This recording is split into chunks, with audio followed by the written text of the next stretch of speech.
एक बार की बात है, एक बड़े और घने जंगल के बीच से एक नदी बहती थी। उस नदी में एक बड़ा और खतरनाक मगरमच्छ रहता था।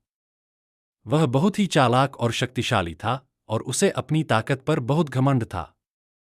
सभी जानवर उससे डरते थे क्योंकि वह नदी के किनारे पर आने वाले जानवरों को शिकार बना लेता था। एक दिन, एक छोटे खरगोश ने नदी के पास पानी पीने का सोचा। जैसे ही वह नदी के पास पहुंचा, मगरमच्छ ने उसे देखा और सोचा कि यह तो बहुत आसान शिकार है। मगरमच्छ धीरे धीरे पानी के नीचे से खरगोश के पास पहुंचने लगा। लेकिन खरगोश बहुत चालाक था। उसने मगरमच्छ की चालाकी को समझ लिया।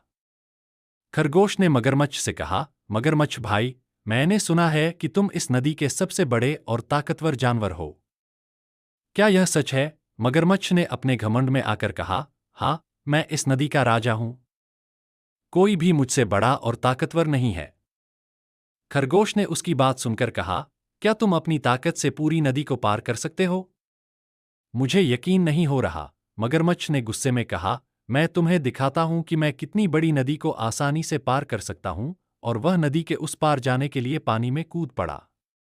खरगोश ने इस मौके का फायदा उठाया और तेजी से भाग गया। जब मगरमच्छ नदी के बीच में पहुंचा, तो उसने देखा कि खरगोश वहां से गायब है। उसे एहसास हुआ कि वह चालाक खरगोश के हाथों बेवकूफ बन गया है। मगर तब तक बहुत देर हो चुकी थी और खरगोश अपनी जान बचाकर दूर जंगल में जा चुका था। इस कहानी से हमें यह सीखने को मिलता है कि ताकत से ज्यादा बुद्धिमानी का महत्व है।